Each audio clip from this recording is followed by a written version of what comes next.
Hamas's popularity is way greater than ISIS's ever was. Hamas is even popular among government officials. Hamas is popular in the media. Hamas is popular within higher education. Hamas is popular among kindergarten teachers. It has been normalized to be a Hamas supporter in the way that ISIS never was. Hamas is killing Muslim on Jew. It's a no-brainer, right? So among the guys who love these guys, of course, Hamas will be more popular. Israel right now is in the middle of a multi-front war. Israel is being attacked from 7 different arenas. The country that's shaking the curtains behind all of this is, of course, Iran. We need to use all the diplomatic channels to convey the message that there will be a clear and very strict consequences for supporting terrorism. Once China's help on Ukraine and say, like, do something for us, sanction Russia, they say, okay, what do we get from that? Can maybe Huawei go off the sanctions list? Yeah. Can maybe you undo the October 2022 export control requirements and so on? They say, no, that's a separate compartment. That's because you are bad, China. But here, you will get our applause. So we help to destroy our friend Vladimir Putin, and in return, we get applause from the US and more pressure because we are China. Where is your pressure on India? India is also buying a lot of Russian oil and helping to fill Putin's war chest. Putin is an insane dictator living in history books. He started the war to fulfill the historic mission that he feels he has to fulfill now at the age that he is. A weakened Russia will actually have to share technologies that Russia never wanted to sell China in the past. So as Russia becomes weaker and more dependent on China, it gives China many more opportunities. This is distracting the US from their major peer competitor, which is China. So what happens in Ukraine takes up American bandwidth, and even what's happening now in the Red Sea also distracts the US.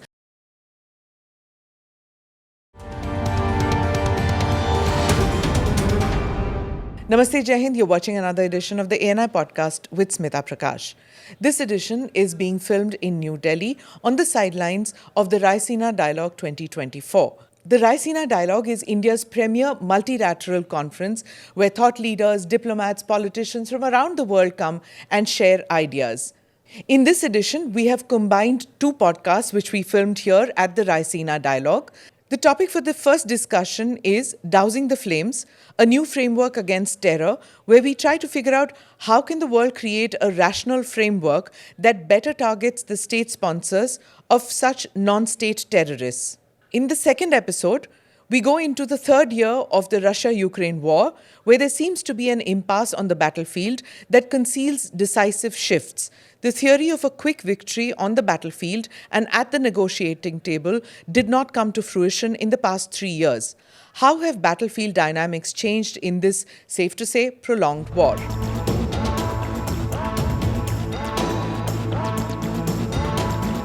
I'll begin with you, Oshrit, because you come from a country which is in a state of war right now.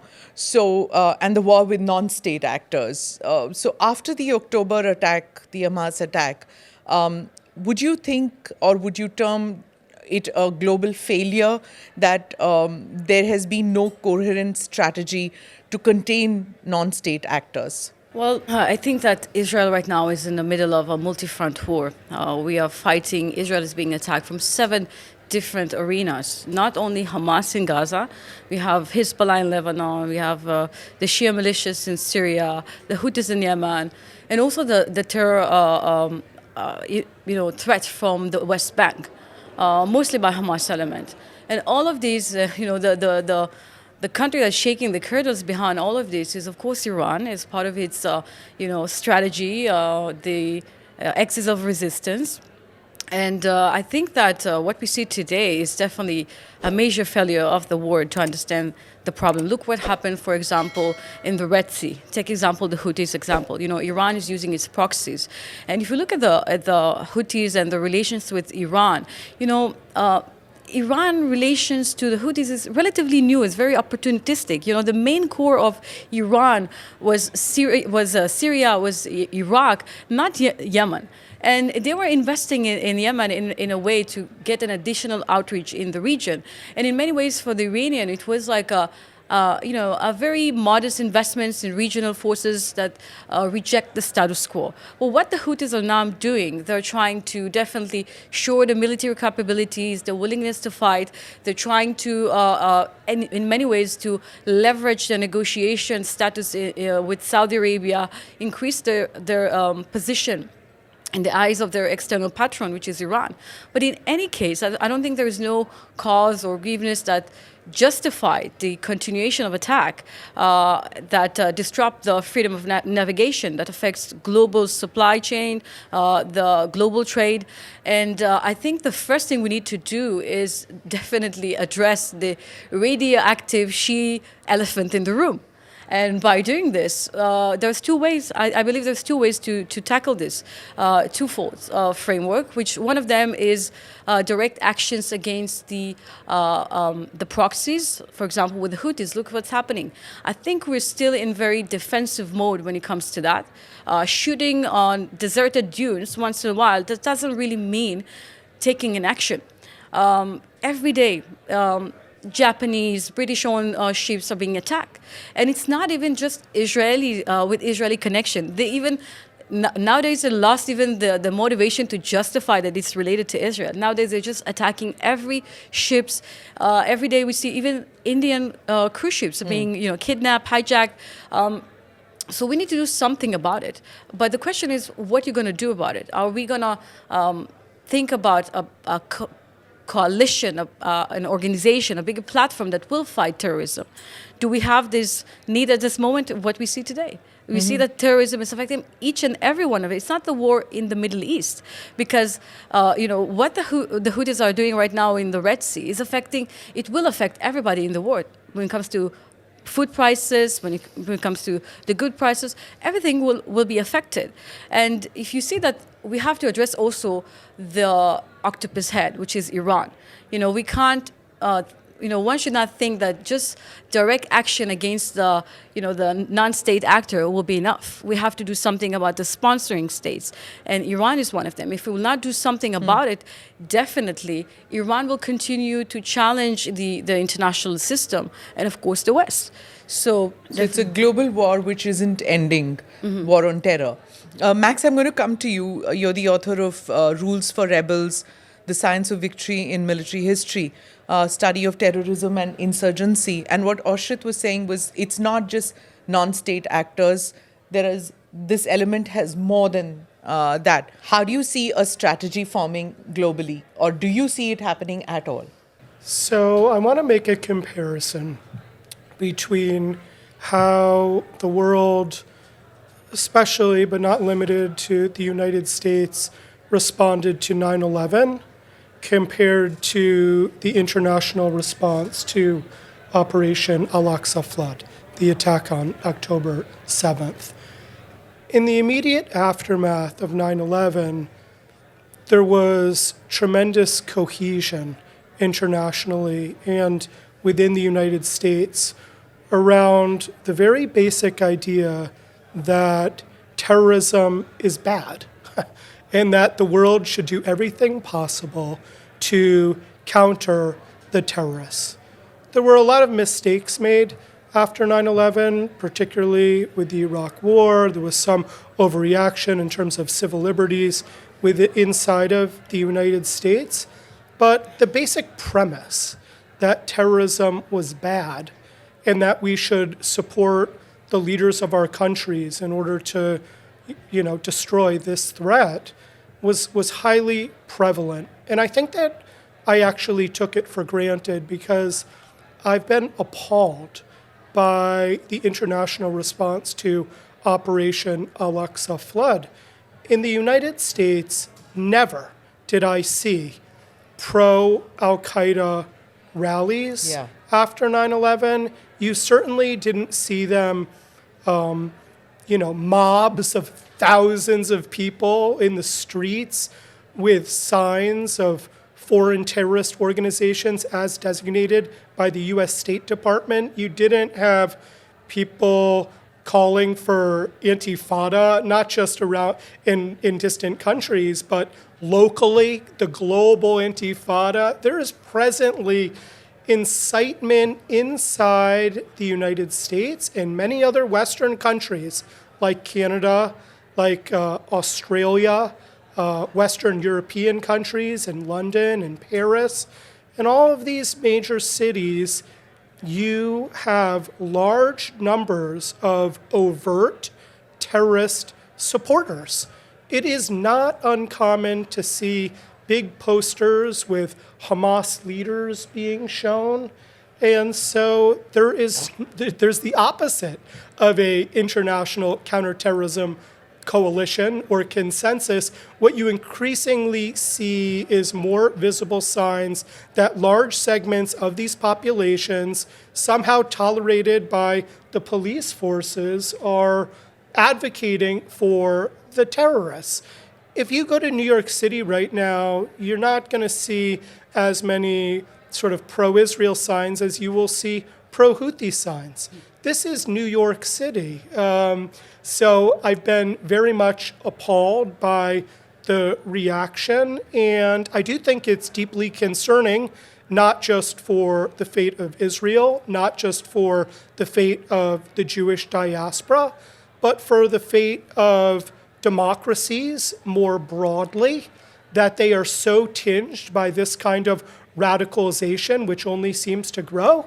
And frankly, the terrorists couldn't hope for a better response. Sushant, I'm going to come to you. We've spoken about 9/11. We've spoken about the October 2023 attack by non-state actors. But you and I live in a country which has seen that for decades. We've seen that in Kashmir, and we kept talking about it. And this eulogizing terrorists in Western nations, we have seen how Hurriyat pictures were everywhere, how they were fated in Western democracies. They were called for conferences like this one. They were invited and asked to speak on human rights abuses in Kashmir. And they were the ones who were doing the human rights abuses. The world did not sit up till 26/11 happened. That was, and even after that, Kashmir kept seeing terrorism happen. So this liberal democracy standing up to non-state actors, do you see that happening at all? No, I don't. In fact, I see Osama bin Laden winning. It's as simple as that. And for me, it was quite shocking, apart from all the demonstrations we've seen in Western capitals, where villains are actually being made into victims. For me, it was shocking to see suddenly that trend start off, that letter of Osama bin Laden to United States, and all the so-called young people, say that Osama was such a great thinker. The guy was a mass murderer, and suddenly you are putting him on some kind of a pedestal. You've got to be completely off your mind to be doing something like this. But again, then when you speak about the Indian experience, I think the problem with this fight on terrorism is there's no clarity on how to fight this. We're talking about non-state actors. These are not non-state actors. These are not para-state actors. These are more than a state. We're talking about the Houthis, for example. Even if the Iranians were to pull out support tomorrow, Houthis have their own agency. What about the international system that everybody, we keep going to conferences and we keep hearing about rules-based order. Nobody ever answers who's going to enforce the rules. And the rules become fungible, that if I don't like somebody, I'm going to ignore, what somebody else is, what a terrorist organization is doing out there. If I like somebody, I'll weigh in. And when you start having these kind of standards, then suddenly, things, then it's every man for himself. So we haven't been able to forge a kind of a sustained and systematic effort against this menace. Secondly, I don't think we understand it adequately. We don't understand the kind of death cult many of these terrorists belong to. They revel in death. So if supposing you want to take out, and the Houthis are affecting, it is a global problem now, right? It's not limited to a local area. Now, if they're doing what they're doing, and I agree that if you're going to go and bomb a few camel tents, and as George Bush very loose in one of his moments, he said very lucidly that, look, I'm not going to use a $10 million missile to bomb out a $10 tent. But that's what you're going to be doing with these guys, with many of these guys. Even if you're taking out their batteries, they've got the kind of technologies which are so disruptive that they can hold the entire global economy, or at least a substantial part of it, hostage. What are you going to do about it? How are you going to start enforcing these rules? Yeah, Iran might be one answer, but we haven't really understood how to fight this at an ideological level, at the level of building up narratives, of saying that this is not acceptable. And for example, on the October 7th attacks, it was horrific what happened. And yet, suddenly it is all about what's happening in Gaza, not about what provoked those attacks. And it's that, why are you overreacting? Now, what is an overreaction? At what point of time does a reaction become an overreaction? Nobody adequately explains this, So these are familiar tropes which are used by the so-called left liberal lobby, which is dominant. No, it's not just left liberal.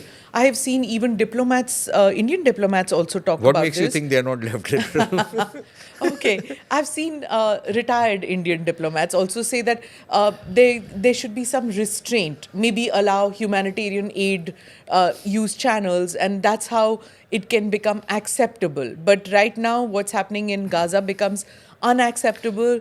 It becomes difficult for even the liberals to support. So the problem is that, look, it's all okay to talk about a humanitarian aid corridor, but have you thought this through?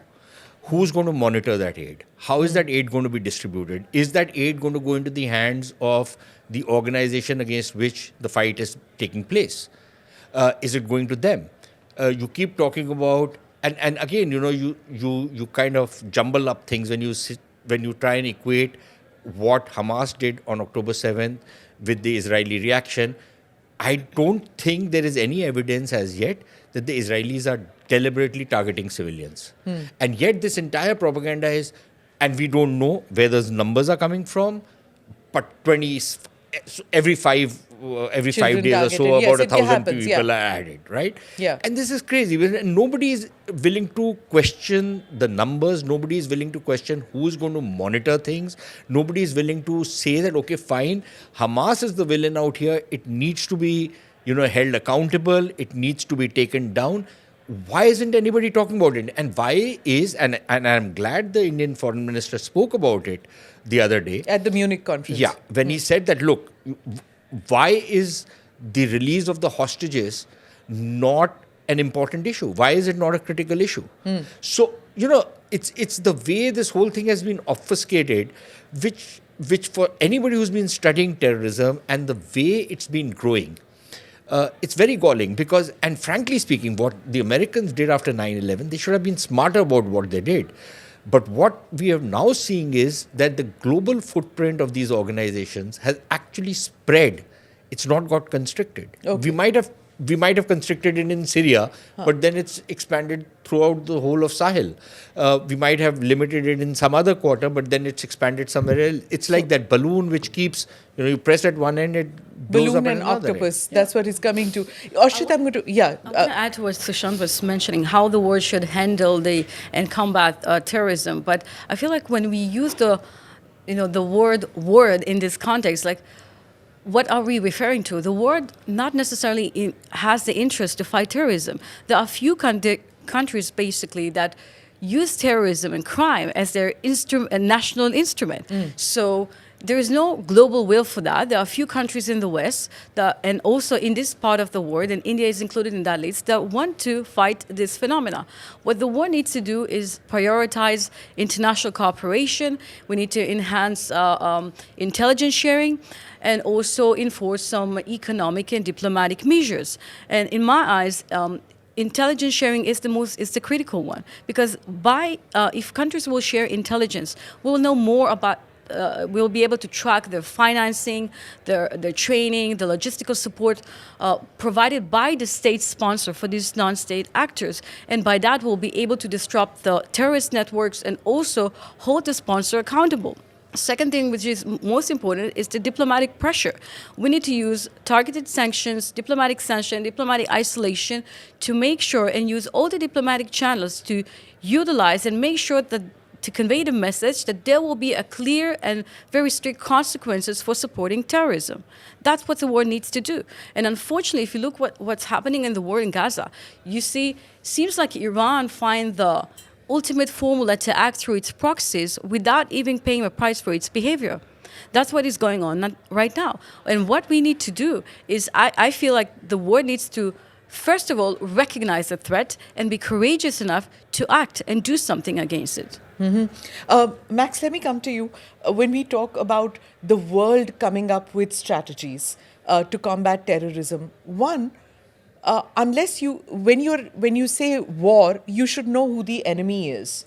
And my enemy is not necessarily the enemy of, say, the UK. So if you want to do intelligence sharing, for example, against the Hamas, they may not do it because street is dictating terms to the state in many of these countries. So why will they share intelligence? Why will they do economic blockade? Why will they put diplomatic effort when there are street protests by tens of thousands of people in support of Hamas?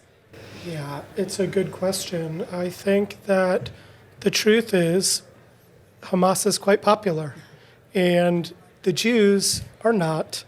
And this is not just true about Jews in Israel, it's Jews in the diaspora. You know, when Not in India. No, not in India. You've talked about India, that, yes. India is a very rare exception. I'm a huge India fan. I think India is one of the very few countries that actually, rhetoric aside, genuinely prioritizes counterterrorism. India is a very strong ally both of the United States and of Israel. I think that there are, frankly, a lot of similarities between India and Israel in terms of the industriousness of the people, in terms of also their view towards counterterrorism. So I'm definitely appreciative of India's role in this, including the Modi governments. I think But, I just wanna... but there really isn't going to be threat sharing, intel sharing in cases where there isn't a consensus around who the terrorists are. And so for Hamas, this is a insurmountable problem. And it was, I guess, a little bit easier after 9/11, where Al-Qaeda was, reviled by many different countries. But increasingly, what you're seeing, because I've drawn this distinction a couple times now between 9/11 and Operation Al-Aqsa Flood, but increasingly, you're actually seeing an overlap in the nature of these threats. Hamas was never considered a major player or even a player, some would argue, within the global jihad.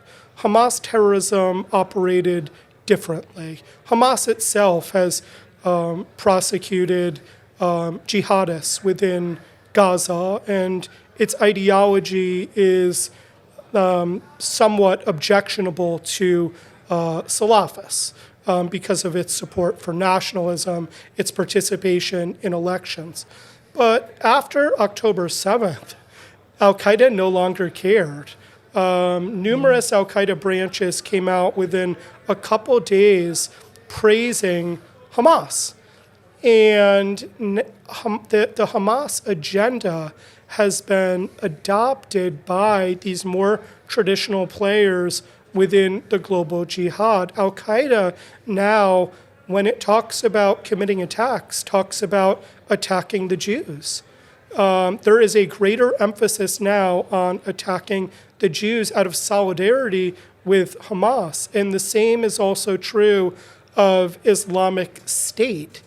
And so when you see mobs of people in the West supporting Hamas, by extension, they are lending support now for the broader global jihad. I view them as friendly with Al-Qaeda and ISIS. And for that reason, Hamas truly is a threat to India, the threat to the West, a true international threat because of its leadership position that it has assumed over the past several months.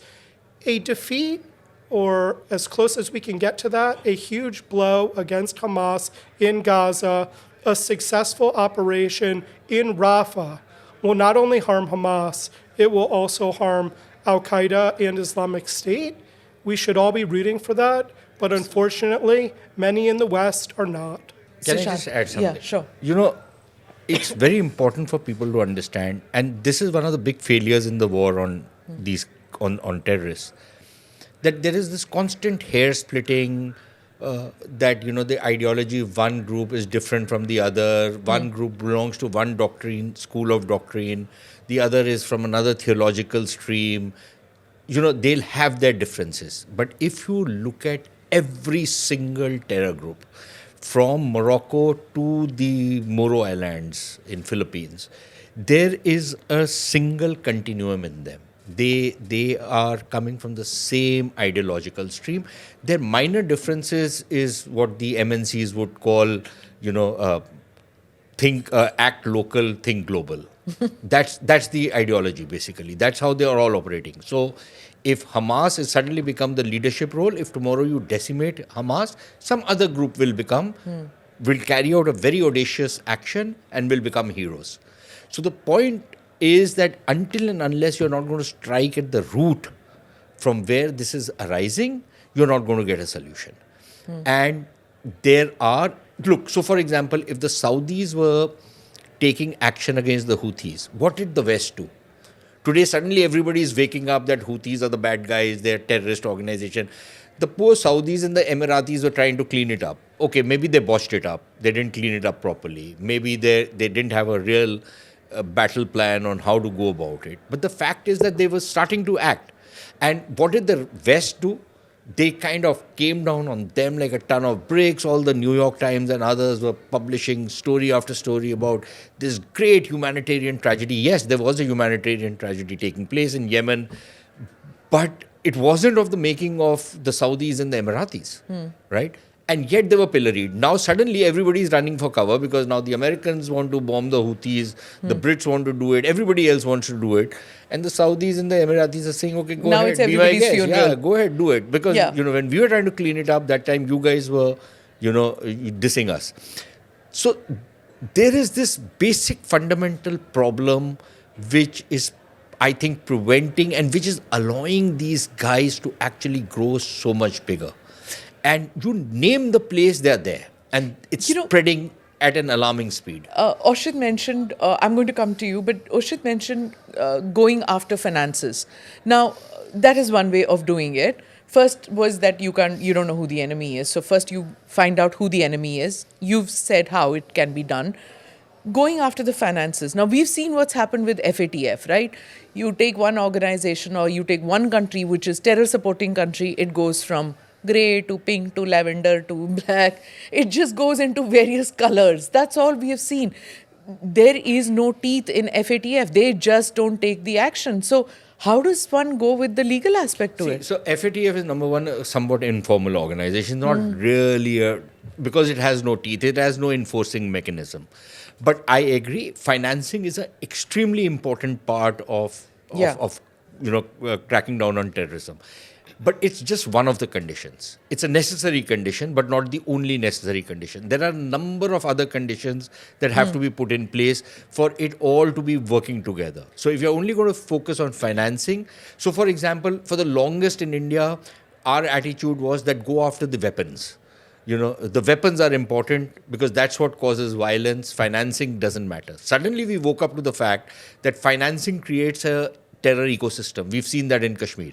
Now, the good thing which this current government has started doing is cracking down on financing. That does not mean that they're not going after the weapons. That does not mean they're not going after the organizational structures. That does not mean they're not going after the rest of the ecosystem, the schools and other things that organizations like the Jamaat-e-Islami and others had set up. They're going after all of it, but they're going after the financing as well. And once you start cutting off the financial stream, a lot of things start falling in place. But it all has to be done together. You can't go after one and say, okay, fine, if I do this, the rest will fall in place. So I think, at least in India, to a great extent, that realism on how to tackle this problem has come, and we still haven't gone the distance. There's still a lot more that we need to do before we get over it, but at least we're starting to get there. Okay. I don't know about the West. I think they're losing the battle. I want to add Yes, to what sure. he was saying. I think one of the problems, he was talking about financing, is the definition, how we would define a state sponsoring terror. So is Qatar is a sponsoring terror state? Because according to their investments in US, they're not. So how you would define it? That's the number one rule. You have to understand, is Qatar a sponsoring state? Yeah, you should not. The U.S. list of state sponsors of terrorism is a complete joke. So the only members are Syria, Iran, and North Korea. The list should obviously be expanded, and Qatar should be the first new country admitted, but not the last. I agree with you. The problem isn't a failure to come up with some definition of terrorism. As a professor, my focus is on terrorism. And, if you study terrorism at any other university in the United States or many other countries, you're going to be looking at the same groups, the same terrorists, the same data. We do have a shared understanding of what terrorism is. Governments are just loath to acknowledge who the terrorists are, not because there isn't a definition, but because they don't want to harm themselves geopolitically. But frankly, we would be much better off if governments adopted the same definition as terrorism scholars. Does Israel feel that it has lost the war of narratives?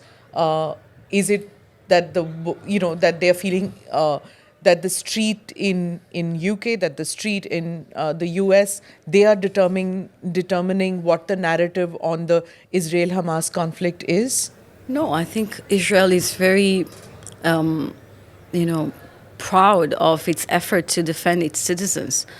We don't care what other people in the streets are thinking. When people are coming to shoot at your family and, kidnapping them from home, I think the people who talk about idealism and stuff, they haven't seen that, close enough. Yes. That's what I feel. And I don't think it is a problem. I think we are concerned from the rise of anti-Semitism, which is, I think, the situation right now is the worst since the 30s of the previous century. So we are concerned about that, with the rise of anti-Semitism in the world because of October 7th, Yes. what it's, caused. But, every country fight, when you fight a war, it's a barbaric game. We have to understand that. You can't win the narrative. And of course, if you, dealing with an aggressor, play the victim, we are aware it's not something new to Israelis. We have a Hasbara group, public diplomacy groups that are trying to fight this phenomena in American campuses for the last decade. We are aware of it, but we're fighting with bigger octopus, I would say, like Qatar funding, Saudi Arabia funding. So those are the things that we are concerned at the moment, how we stop this.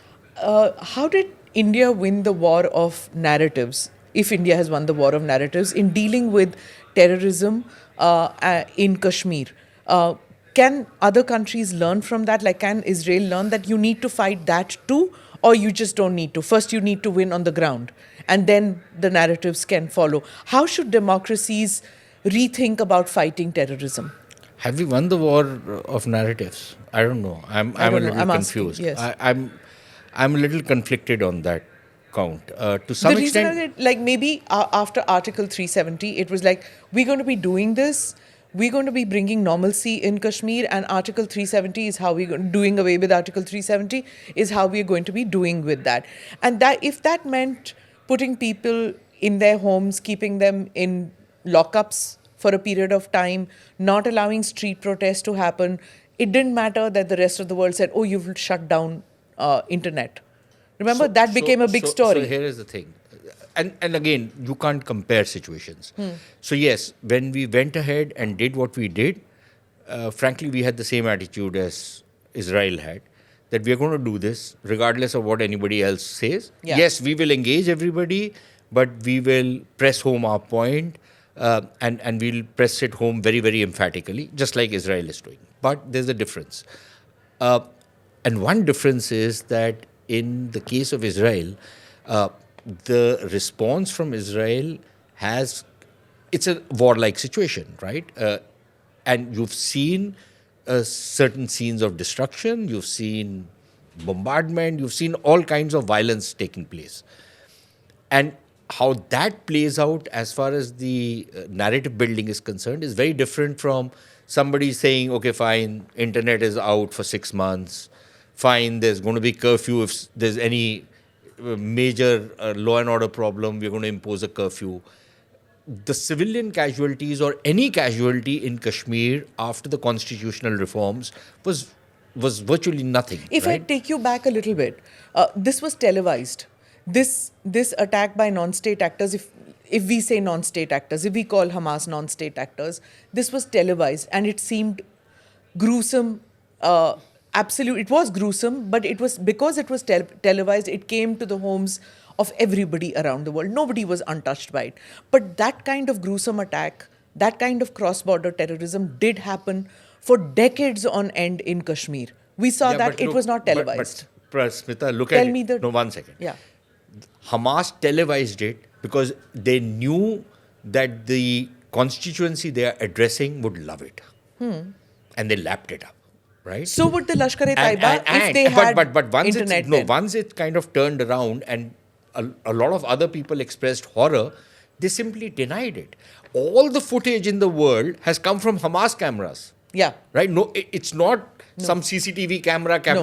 It is all body cams these guys were wearing, and they were live streaming it and they were showing it to the world what they have done.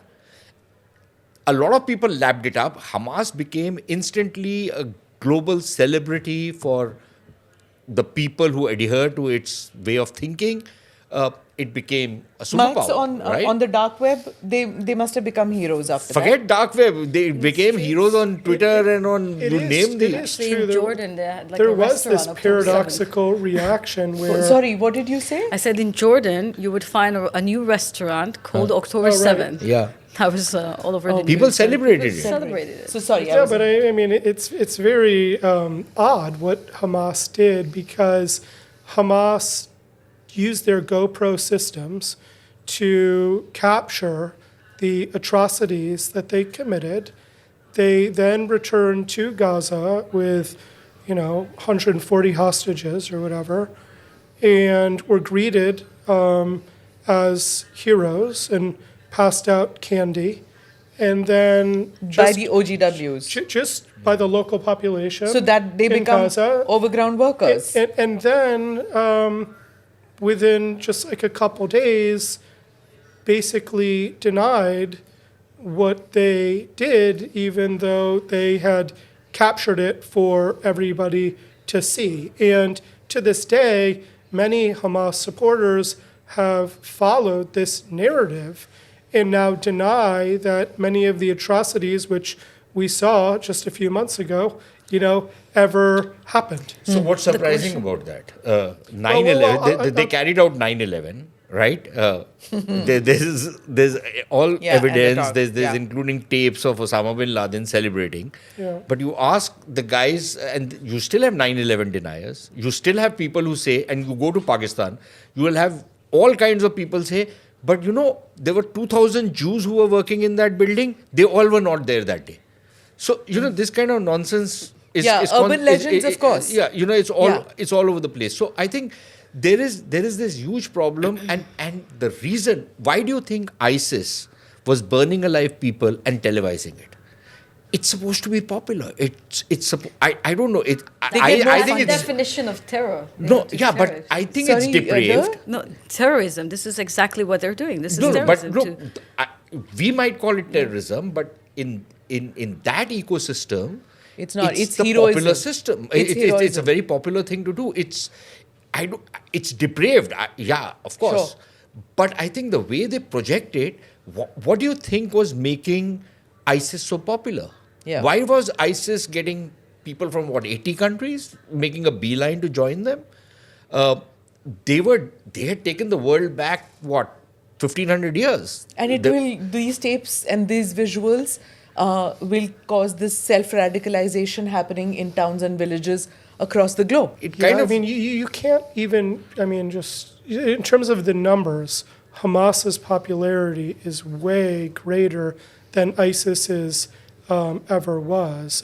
Hamas is even popular among government officials. Hamas is popular in the media. Hamas is popular within higher education. Hamas is popular among kindergarten teachers. It has been normalized to be a Hamas supporter in the way that ISIS never was. The reason why we think ISIS was popular was because it had a big digital footprint, and because of its location, was able to attract a lot of foreign fighters.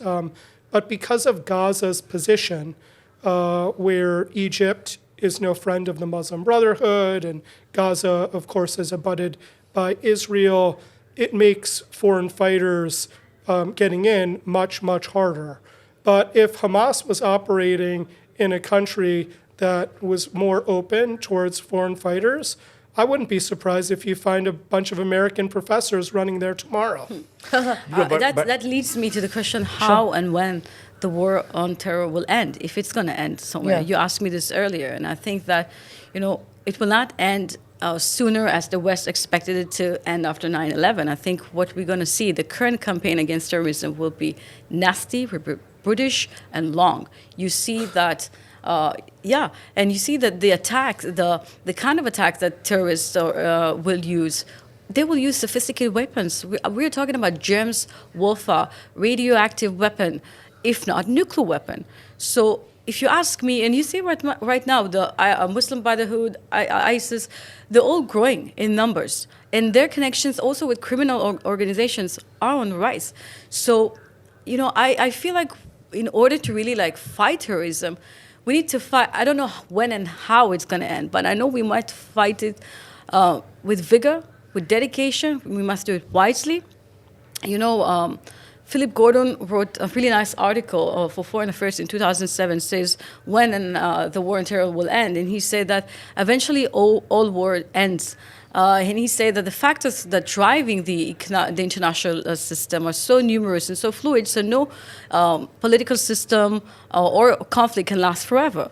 And we can just look at history, look at the Cold War, how the Cold War ended. It ended not when the U.S. Army occupied the Kremlin. It was when the occupant abandoned the Kremlin. So when they stop believing in this ideology. So, of course, we must fight terrorism with all our means to protect our citizens, including military power. But at the same time, the only way to fight this jihadist terror is by, when the ideology that underpins it will lose its appeal. This is eventually, we must be aware of it. So these people also have. Let me say two provocative things. One, pushback. The reason why ISIS was not as popular as Hamas is today, and I don't mean to be mean or anything, ISIS was killing Muslim on Muslim, right? Hamas is killing Muslim on Jew. It's a no-brainer, right? So among the guys who love these guys, of course, Hamas will be more popular. But on the other point, the problem why I'm very pessimistic about in this fight against terrorism is because, frankly, the global system or the international system as we know it is unraveling. It's breaking down. We don't know what it's going to be replaced with. We're still trying to find our feet on it. And even the system as it exists today, it just doesn't have that kind of stomach to fight this fight the way it needs to be fought. This right? is why intellectually or militarily. It's one thing to go and send a couple of planes and bomb something and come back. That's a microcosm of what you need to do, right? There's so much more that you need to do. So when this international system is going to start unraveling, as it is, many of these terror organizations and parastate organizations are actually going to find their space increase. Okay. It's not going to reduce. So I am certainly not as optimistic as you seem to be that one day, a new day will dawn and we will have seen the end of terrorism. I want to end this session like a Bollywood movie and hope for hope and peace and right? Peace So and love. that peace and goodwill, and let's end with the song instead of thinking that 2023 is not going to be a year of peace. It's going to be a year of tumult. 2024, Yeah, I'm sorry. 24 already. 2024 is going to be a year of tumult. 2023 saw action. 2024 is the... I think you can it's write off going the to be decade of the 20s, starting from 2020 COVID to what is and one happening had now. thought that there would be no wars or something. It seems like the never-ending phase of wars. Keep your fingers crossed. If you pass the 2020s, you might stay alive for longer. Otherwise, you're Yeah. not going to see the 2030s. Okay. There tends to be a lot of pessimism around counterterrorism. Americans think about what happened in Afghanistan, and obviously the Taliban would continue to thrive. Americans think about the intervention in Iraq, which in some ways contributed to more terrorism, actually. But there are historical examples of terrorist groups being just absolutely taken apart. The Islamic State is currently a shadow of what it was. The Muslim Brotherhood in Egypt is much less robust than it used to be. India itself has had previously a much bigger Khalistani terrorism problem than it does now. India has scored some major successes there.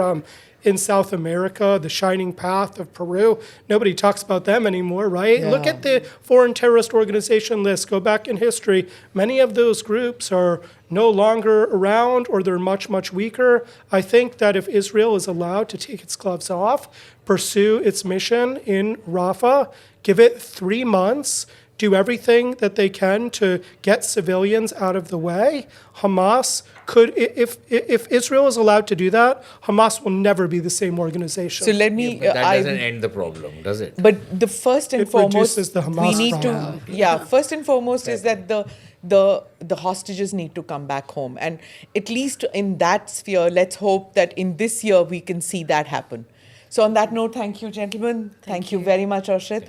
Hope you have a better impression about New Delhi rather than, tummy upset because of Delhi. Hopefully, when we meet next year at the Raisina Dialogue, we'll have We'll better... still be alive. we'll still be alive and discuss a better situation. situation. Thank you very much. Thank you. Thank you.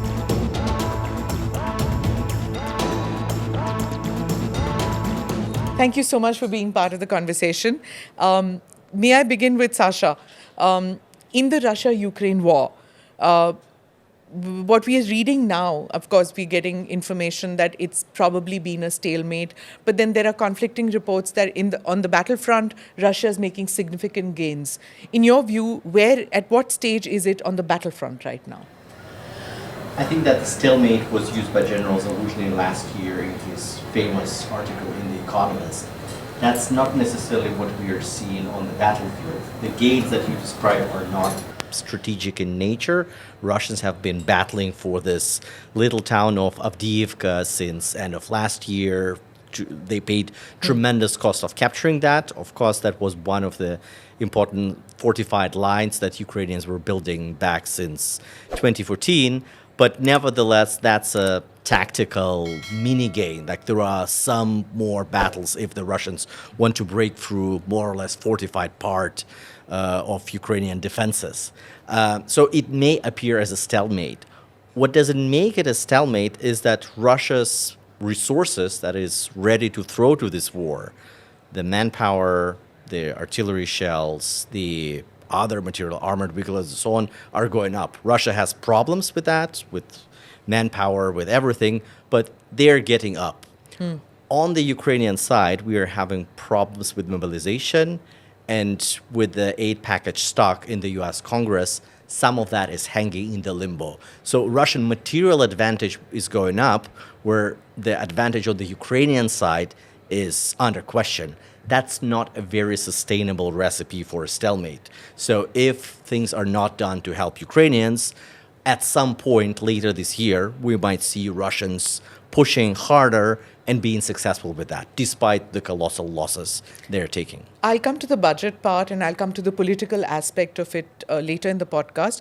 But just just about a week ago, President Putin said that Russian troops would push further into Ukraine and build on the success on the battlefield, build on the success that they have achieved on the battlefield. And that one town is what they are probably talking about, which you think is insignificant? It's not insignificant, but we shouldn't blow it out of proportions. Like, Russians are desperate to present something as a big gain, as a Stalingrad, which it is not. It's not entirely unimportant, but it's not as important as Vladimir Putin wants to present it before he goes to an election, where he still wants to present. Like, this war is not tied to the election calendar, but it's still nice to present before you go to the ballot that you are victorious. And this is a small victory, even before capturing all of the Donetsk and Luhansk oblasts, which, according to the Russian constitution, since Russia annexed it in 2022, are part of Russia. He has hell lot to go. Like, there are a lot of fortified areas in Kramatorsk, Slavyansk, and that will be not that easy to capture. Problem is that Russia is building material advantage to do just that. Whether they will be successful or not, we don't know, but they are in an okayish shape. Good for Ukrainians that they retreated from Avdiivka. Like, we can debate on how much the advantage on losses was good for Ukrainians or for the Russians, but I think that there are a lot of points of concern for the future of Ukrainian military and the capacity to defend their country against Russian aggression that's not entirely inside Ukraine, but also is tied to what the West will do to support them. Nico, let me come to you. You've lived in both Russia and Ukraine. How do you see it now? If stalemate is not a term which is valid anymore, the other term which is being used a lot is active defense. Has Ukraine gone into active defense mode, and will that sustain in 2024? Well, stalemate is an expression Valery Zaluzhny used to say, look, if I do not get the resources I need, then I can only fight this into a stalemate. It was, I think, an expression he used to rally more help and support for Ukraine. I think many observers of this war are very fast with naming this a stalemate, maybe also because there are very often wrong historic comparisons. But the dynamics on the battlefield are very high, and we see big differences to what is happening in the east that Sasha just described, and is what is happening on the south, where Ukraine is still able to put Crimea under pressure, to scare away the Black Sea Fleet from Crimea. If we look into 2 years of this war, it's very interesting to me that still there is this narrative, Russia is stronger, Russia is very strong, in the end Russia will win. Yes, it is building military might, but for 2 years, Russia was not achieving any of its military aims. Kyiv was not captured, Kherson was lost again, Kharkiv is still standing, so Russia did not achieve very much. It is capturing small towns, and I think we should put that into perspective. Whether the dynamics on the battlefield will change is very much depending, I agree with what Sasha said, on what especially the Europeans are ready to find in their stocks and what they are ready to produce for short-term and medium-term help for Ukraine, because much that Ukraine could do depends on long-range precision fire, on artillery ammunition, on air defense. And that's the open question now. Everybody is expressing worries, especially because of the blocked situation in the United States. But so far, the worries have not translated into action to help Ukraine more. I was hoping to get to the budget situation later in the podcast, but I guess we have to move. What do you see, Teresa? What's happening in the US? Why is the budget stuck on aid? All right, well, we've seen former President Trump has kind of activated a certain part of the Republican Party to block this. They got the best deal they could ever imagine in regard to the border, but because Donald Trump wants to run on migration and border issues. Even though they gave the Republican Party everything they wanted, they decided to block this. Therefore, the funding for Ukraine is blocked in Congress. And so this is causing a huge problem. But let's face it, it's starting to be the third year of the war. Europe had plenty of time to get their act together. And they should be supporting more. So we saw at Munich Security Conference, there was some part of this Trumpian Republican part of the party, J.D. Vance, published an op-ed stating that the Europeans really have to pick up more of the slack, that the U.S. has other concerns on the international stage, mostly China. And so ever since Eisenhower, they have been asking Europeans to pick up or to spend burden sharing. And what has happened after 1989 and the fall of the Berlin Wall, many governments in Europe said it was a peace dividend, and they stopped investing so heavily in defense. So there's been a slow deterioration. And then in 2008, with the financial crisis, 16 of the EU member states also decreased defense spending. So it's really an atrocious situation. But even though they've had all this time, they really haven't. They've kind of been giving what's left over in the garage, and they've been sending those things to Ukraine using the EU Peace Fund to get new state-of-the-art armaments for their own countries. So yes, I know the narrative is that, yes, these are old Soviet equipment that the Ukrainians are familiar with, but there's been a bit of finagling around the sides as well. The Europeans, have hurt their shoulders patting themselves so much on the back, but at the end of the day, everything has been unprecedented in their narrative, but they really needed to dig in, spend more money, and this is really, they expected it to end so quickly, and now we're starting year 3. What is the money element that we're talking about? 50 billion, 60 billion? How much is it that's stuck right now? Well, what the Ukrainians really need more than anything is ammunition. And the European defense industry doesn't have these contracts yet. And they did pass an agreement on producing one type of ammunition, 155 centimeter, if I recall correctly. And so that's good. So everyone can come up with the same size. Because in the EU, every member state is jealous of their own defense industry. In the US, they manufacture one tank. In Europe, there's over 300, I think, different models. So it's not economies of scale. Everyone wants to defend their own industry. And this is something that NATO's pushing. Even now, Ursula von der Leyen the president of the European Commission has tried to take a more active role and has tried to make the EU more active in kind of giving contracts to defense companies, and now there's pushback from EU member states to stop doing that because there's a fragmented viewpoint on how to deal with Russia, and they don't like to see the EU Commission officials get more power. And Ursula von der Leyen, power goes to where people grab it, and she's been kind of very active in all of this. So fragmented opinion about budgets, about what to give Ukraine, and there have been polls which have been done in America, and there are conflicting views about how long to support Ukraine in this war. Is it ethically right, morally right, is something which is different. But the expansionist policies of Putin is also being questioned. Should we support it? Should we not support it? If we don't put in more money, it goes on further. Then there's the China element also, which we'll get into. So tell me, this fragmented view, is it impacting on politicians making these decisions in Europe and in America? I have limited view, but based on my conversations in Berlin, Brussels, and some other European capitals, here's the thing. Over the course of this war, most people said that, some people said it was President Zelensky that were Ukrainians, but also people in the eastern flank of NATO who said, if Putin is not crushed, if Russia is not defeated and humiliated in Ukraine, he will go further and he may attack NATO and so on because he's, imperialist and so on. And behind the closed door, people said, yeah, that's a nice rhetoric, but 2 years of this conflict show that Putin understands that NATO is a serious beast that he cannot really fight. And Russia's capacity is being shredded by Ukrainians in Ukraine. They don't have anything to really challenge NATO going further.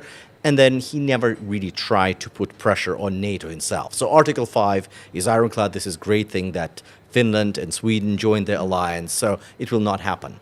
Now, the problem is not only capabilities that they have. And then Russia is building up its military, where Europe is still debating on whether you have kind of 10-year contract or not. The problem is that if Russia is on this upward trajectory, if Putin has this darker tunnel view that it's all about NATO and he needs at some point really defeat it, like he cannot fight it militarily, but if 10 years from now he believes that he's in a position to make an excursion into the Baltic Sea, for example, to go to Kaliningrad, and then nobody will fight, that's what his intelligence will tell him, nobody will die, like in Germany or in France, to fight Lithuania. And then he's like, yeah, I do that. Then it's shown that Article 5 is just a piece of paper. It's just a sentence, and then the Europe security architecture is retooled because German and French leaders will talk to me. It will reduce America's role. And then I basically replay the end of the Cold War and I win. And if he's kind of in his early 80s, standing one leg in the graveyard, he might try to do that because there will be nobody in the room, and that's a crucial element. There will be nobody in the room, as there was nobody in the room before the invasion to tell Mr. Putin that's a crazy, very risky idea. There will be nobody to push back. That's the risk. It's still very low probability at this point, but very high impact. In order not to arrive in a terrible situation 5-10 years from now, you need to buy an insurance. The problem is that this insurance is not cost-free. The money for this defense and deterrence needs to come from somewhere. When people make an argument that, we just pump money into military procurement, there will be this product line and that tanks and so on, it will generate jobs. Nothing bad about this. It will generate some jobs for sure and some numerical GDP growth, but the colossal investment that it will require, the money will need to come from somewhere. So do you have an ability to issue a lot of debt? Questionable since COVID and rounds of quantitative easing. In Germany, the major public policy debate recently has been the debt ceiling. So debt is not really much there. So that means if there is inflation, if there is some recession in Germany this year, that you need to cut the costs from the very expenses that help to generate or keep together the middle class, the fabrics of democracy, healthcare, education, and so on. And these are painful decisions that politicians now increasingly understand. So behind the closed doors in the Munich Security Conference, my experience was that on the stage, there is this rah, we need to support Ukraine to the bitter end. We have challenges, we need to do the right thing. It's high time to stop talking and stop acting, like all of the predictable slogans.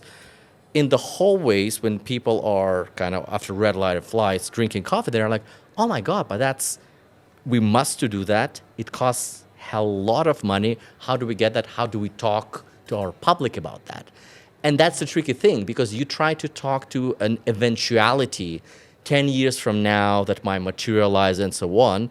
And this is why we all right now, for a considerable number of years, need to go into belt-tightening mode. And on the other hand, there are all of these populists, AfD, Die Linke, Marine Le Pen, who said but why should we do that when we can just negotiate with Putin? He has a point. There is too much of NATO. There is too much of Americans. Let's talk. And it's just about Ukraine. So, and they, of course, are making these cheap talking points to win more votes. But that's the risk. So you need to come up with a narrative and intellectual honesty and integrity to talk to the population about the risk. You're arming not to start a war with Russia. You're arming to prevent one, but that's costly and that's long-term, unfortunately. Interesting. What? Well, I would add to that. Is there resilience? Is there this long-term view, which the 10-year view? Well, we are talking about money, but we are not talking about unbelievably freaking high amounts of money. If every European country would spend 0.25% of its GDP on military assistance for Ukraine, we could tip the balance in favor of Ukraine on the battlefield, and the risks you are describing would be much lower. And to me, it's very frustrating talking to European policymakers at this point that it's perfectly understandable and perfectly explainable within seconds that it's much cheaper to beat Russia now in Ukraine than to do all the colossal effort to ensure for a risk that you just described. But unfortunately, like you described with AfD and Bündnis Wagenknecht or Marine Le Pen, in the US, in Europe, in many key countries, we have domestic policy debates that prevent fast decisions on this. That And why are they prevent? Yes, of course. I mean, in the U.S., the whole military assistance issue on Ukraine is not blocked because of Ukraine. It's blocked because some part of the political sphere say, "Look, we have a border issue with Mexico. Let's solve." So they take the Ukraine issue hostage for a different issue. So it's domestic policy games that are blocking Ukraine help. But what we are missing is leadership. I mean, at Munich Security Conference, President Zelensky of Ukraine, in style and in content, gave the speech a European leader from the European Union or from the NATO part of Europe should have been given. I think we have a leadership issue, especially when it comes to the NATO Europeans, where everybody is writing letters to everybody and everybody is asking the others to do more. But what you would have to do is have to step up and put an initiative on the table and actually do something. And one more point, I think that is very important to understand. Putin is an insane dictator living in history books. He started the war to fulfill the historic mission that he feels he has to fulfill now at the age that he is.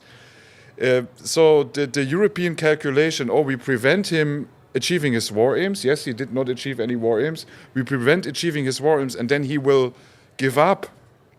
I think it's the wrong approach to a person who is fulfilling a historic mission, because he will not understand or give up. He will just call everybody out and double down and find maybe political ways out of the military crisis he brought himself to. So I think understanding the nature of what Vladimir Putin is today, I think is also a key for European leaders to come closer to a solution. If he has the means, Nico, and I think that's the key. So when people are advocating for comprehensive deterrence, of which support of Ukraine, investment into European and transatlantic capabilities, plus sanctions are a strategy to manage the problem till the guy is out. If you can kind of kick him out easily and effortless, and or not effortless, but with some effort that's measurable, and prevent some scenarios that people are concerned about. And I think that on the Team US side, like the escalations using VMD is low probability, very high impact, but the probability is still there in their assessment, and they are concerned about this still, far less concerned than they have been in fall 2022, but still the risk is there.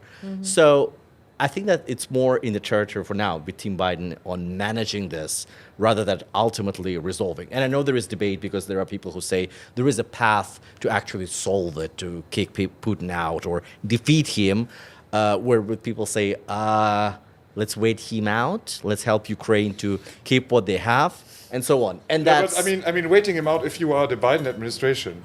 The Biden administration looks into everything now only because of fear, because of elections coming up.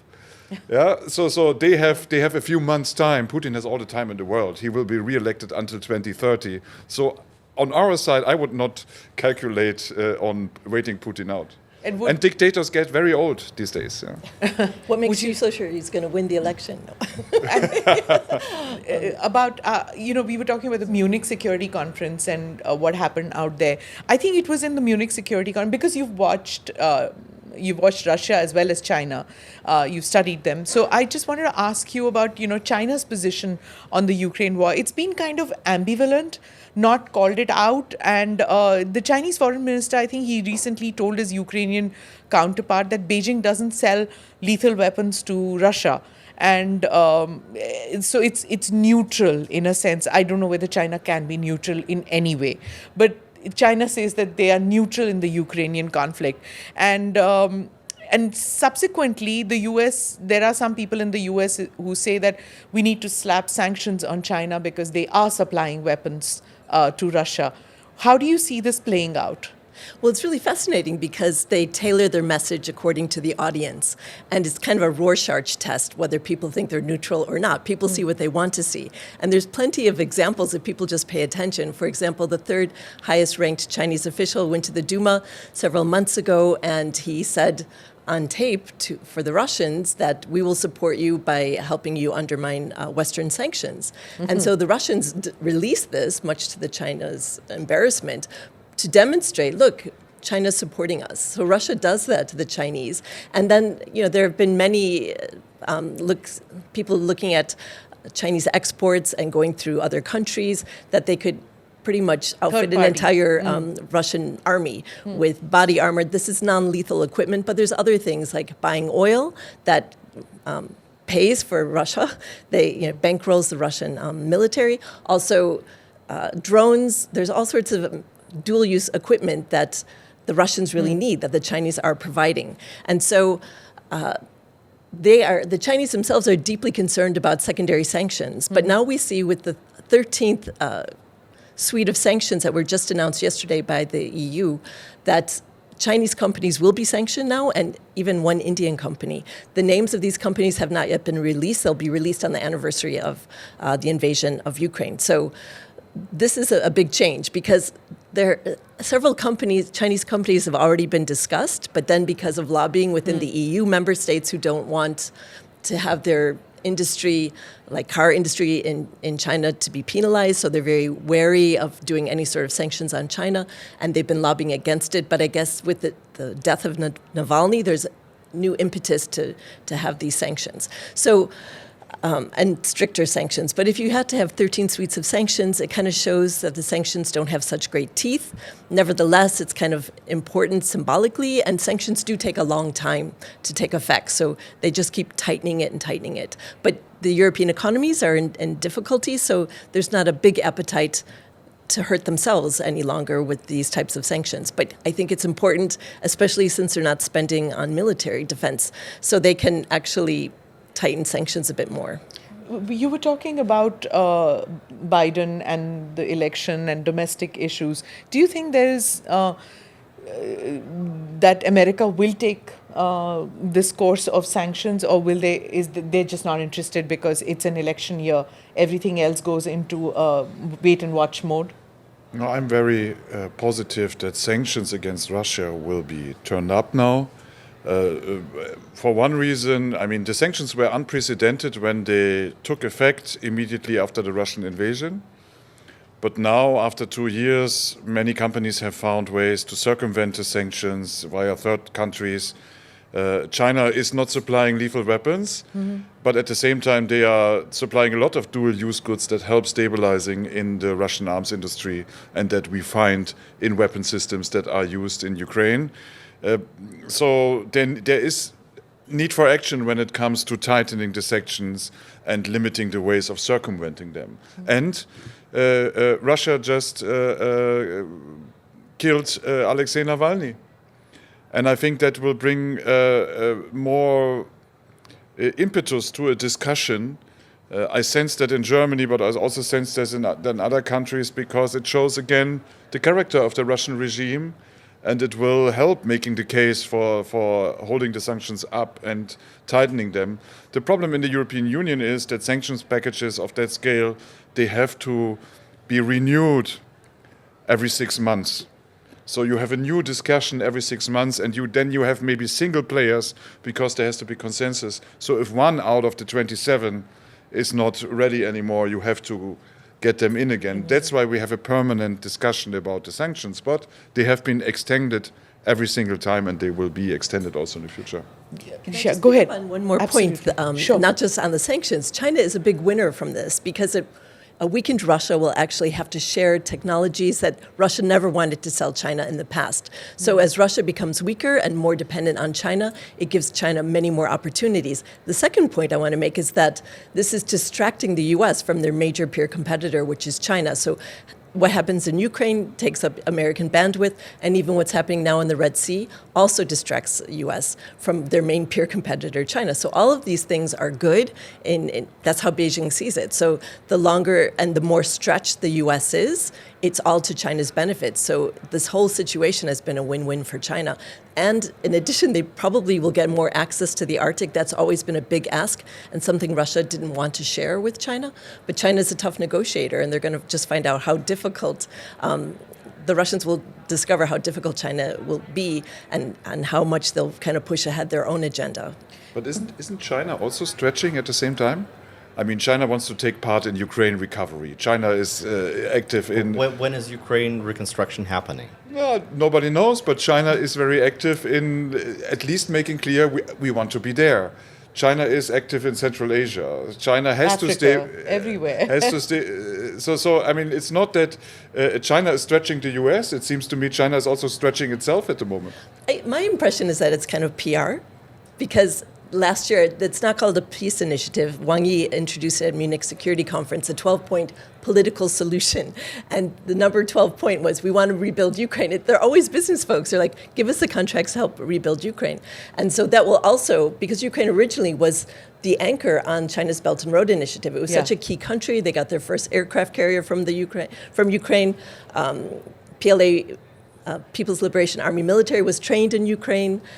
They had a lot of technology that the Russians refused to sell them that they managed to buy from Ukraine. So China and Ukraine were very close partners, but that seems to have been On the Belt forgotten. and Road initiative, hasn't that gone into cold storage, or is it still on?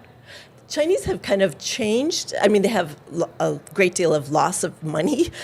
They're not getting as many Finances, but they're kind of retreading it, and they're more interested in high tech, so their investment strategy has changed a bit. But they also have initiated 3 other programs. So the Global Security Initiative, the GSI, the Global Civilization Initiative, and the Global Defense Initiative, GDI. So they're kind of getting more global, and these are all Xi Jinping foreign policy initiatives.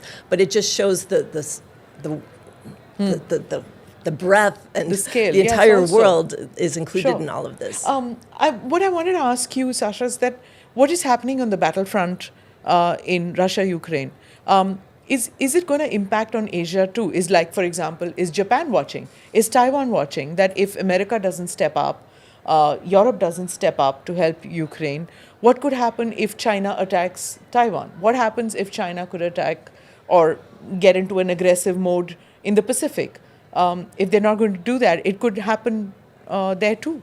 Everybody's watching. I don't think that the link is that mechanical, because you talk to the Chinese and they say, like, yes, the Russians really have demonstrated that the talk about the strength of their military and so on has been inflated, and that they overestimated themselves. Everybody else overestimated the capability of their military, so they were definitely not ready to do that, and that was reckless. But they don't drive the conclusion that, oh, the West has stood up, the mounting sanctions, and they're strangling Russian economy, so we better be well-behaved kids. They say, well, Russians made a mistake, but we will learn from this experience in order not to make a mistake.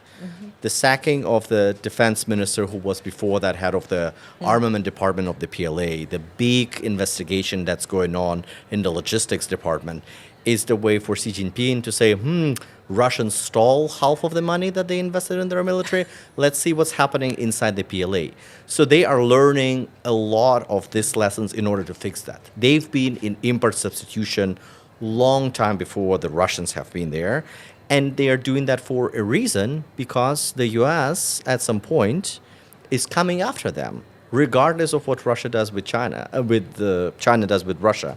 And that's the thing. So once the US wants China's help on Ukraine and say, like, do something for us, sanction Russia, they say, okay, what do we get from that? Can maybe Huawei go off the sanctions list?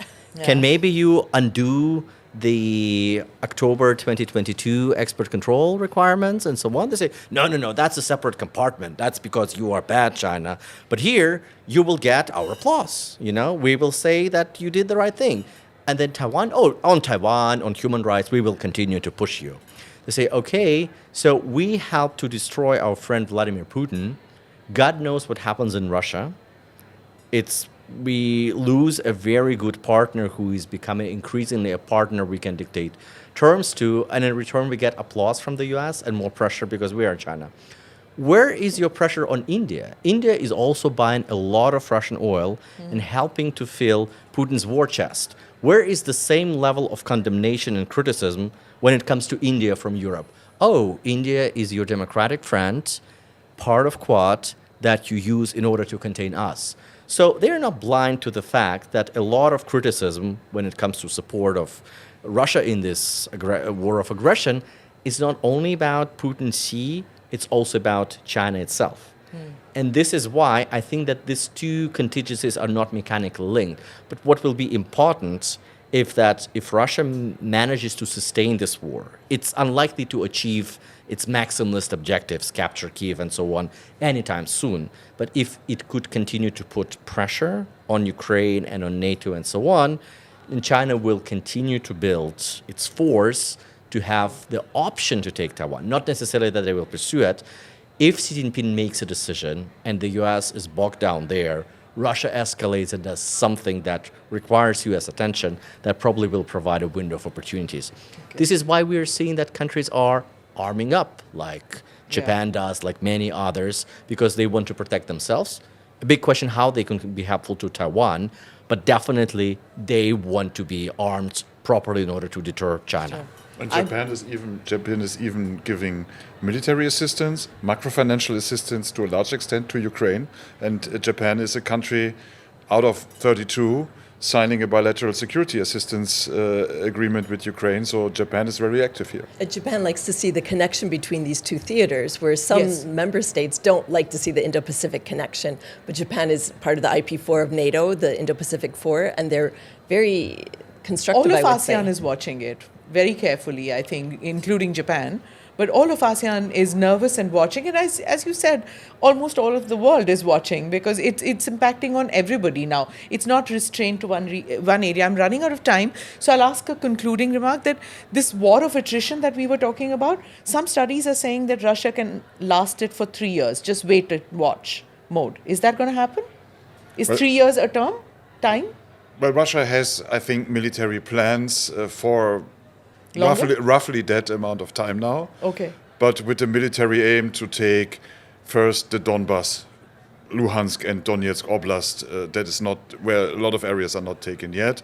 And we already heard earlier the difficulties with heavy fortified Ukrainian positions and so on.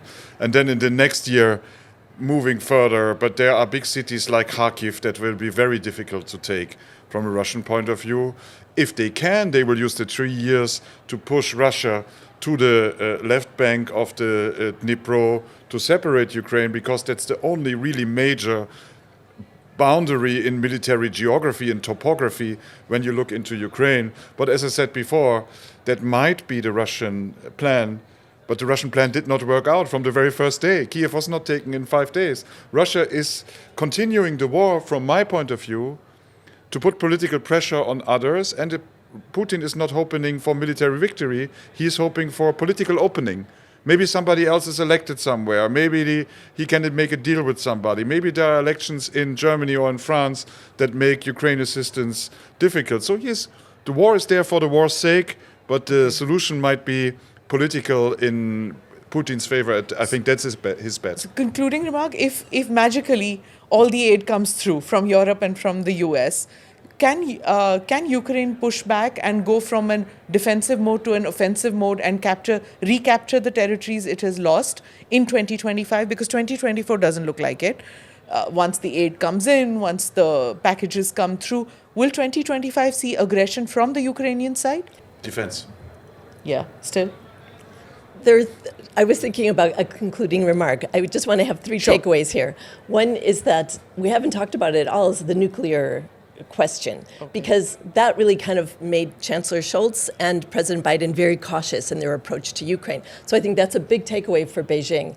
They are building up their nuclear forces. They already have it, but they're actually building more silos. And they realize that the world can be held hostage once again with nuclear threats. So I think that that's one of the main takeaways. It made the West very, very cautious. If they had moved much quicker in Ukraine, this war would be over by now. But the cautiousness and the slow drip, drip, drip of equipment, 5,000 helmets was the start, and slowly Leopard tanks came in. So I think that that's one of the major things. The other issue is the connection of these two theaters. I mean, who would have dreamt that North Korea is supplying armaments to Russia for its war in Ukraine, and South Korea is providing armaments to more than all of European member states combined to Ukraine. So ammunition. The ammunition. So the legacy of the Korean War, we still see it alive today, the division between North and South in Ukraine. So these two theaters are connected. And as Europeans are kind of sitting back watching the show, I think that Asia really understands, countries in Asia understand how important this is, and that as Xi and Putin have said, Changes are taking place in the world that we haven't seen in 300 years, and they see this as their chance to puncture the global order and make a big change. Concluding remarks? A 50-year war we're seeing after Korean, it's continuing, so wars never end, it seems. Well, I think that it's a disaster that was absolutely unnecessary, that goes against any strategic, objectively defined interests of Russia. Russia was more prosperous and more secure before this war and before 2014 annexation of Crimea. There were other tools that Russia could use to address the perceived threat from the US and so on, which was there, but you have much more cost-effective mechanisms to react to that. We are there, and that's just one domino that falls. I would compare that to kind of 9/11 moment in a way, that after one domino in 9/11, there was the fateful decision to invade Afghanistan, then there was Iraq, then there was all of the collapse of security architecture in the Middle East, the Arab Spring, and so on. So that's something similar. When one domino falls, there are many other elements that fall together. So we are in this... We haven't seen the end of that. We haven't seen the end of that. And it's not only contained... I agree that there is connection between the Asian theater where there is separate dynamics. In Europe, look at the Middle East. Yeah, Look at the dysfunctionality of the global governance. If they want to fix the climate crisis, if we want to have a functional UN, we don't have it because the big boys, the permanent members of the Security Council, don't talk to each other. That will bring more and more trouble, unfortunately. Thank you, gentlemen. Thank you, Teresa, for being part of this discussion. All the best. Thank you. Thank you. Thank you. Thank you for watching or listening to this edition of the ANI podcast with Smita Prakash, which has been filmed on the sidelines of the Raisina Dialogue 2024. Thank you for watching or listening. Do like or subscribe on whichever channel you have seen this or heard this. Namaste, Jai Hind.